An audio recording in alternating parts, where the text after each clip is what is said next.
Like I told people before, I'm a man of my word. Thank you, Laura Ingram, for inspiring this video. So, this is the first opioid type video I have done in months, probably. And what better way to bring it in than to talk about how costly this thing is?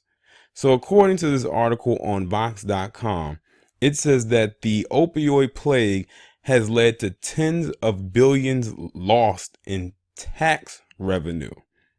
It said it's already the deadliest drug overdose crisis in U.S. history, but it's also affecting the economy and budgets. That doesn't surprise me. This is actually something I've talked on before when I've done opioid plague style videos. The opioid plague has cost the federal government $26 billion in lost tax revenue between 2000 and 2016, and state governments $11.8 billion.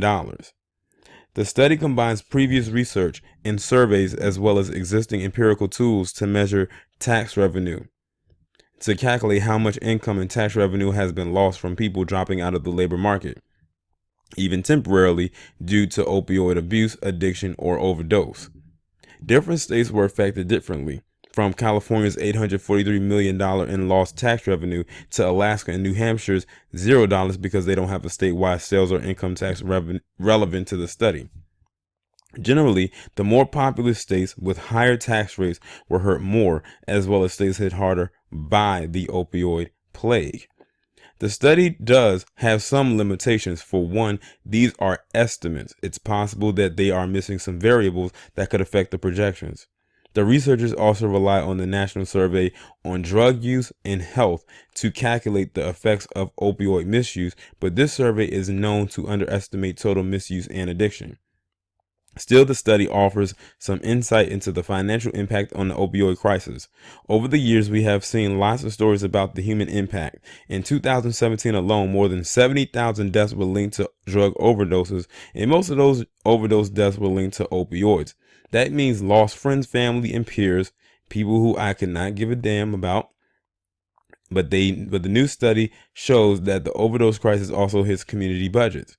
Previous studies have estimated the overall economic impact of the opioid plague beyond just tax revenue.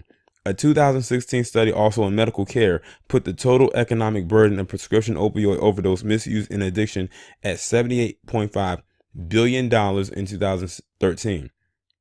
In a 2017 report by Alterum, a healthcare research organization, put the cost of the opioid plague at just above $95 billion for 2016.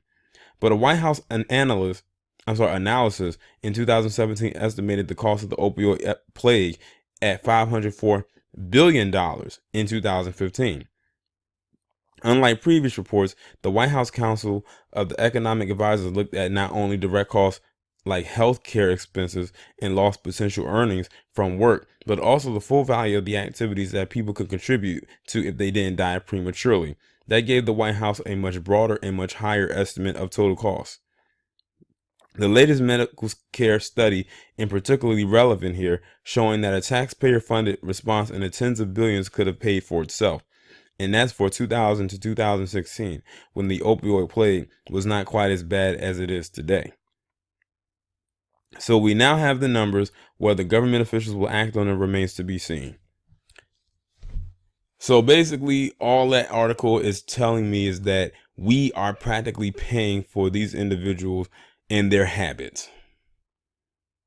That's the only downside to this thing, is that we are affected by this, because we as taxpayers have to fund their addiction. We have to fund everything to try to keep them well. But you know what? I wonder what these kind of articles would read like if most of these individuals who are overdosing and using these drugs were black. And I wonder how this would have read back in the 80s and 90s when it was the crack epidemic, and we know that was affecting pretty much black people as a whole. I wish I could pull up those particular stats. Of course, it would have to be adjusted for inflation because of the time period, and the money back then was a whole lot different than the money of today. Y'all let me know what y'all think about this down in the comments. I'm actually kind of glad that I'm getting back onto this opioid story train. I'm easing my way back into it. Like I said, I haven't done one in a while, but thanks to them comments that Laura Ingram made, now I'm back. And I will talk to you in the next one.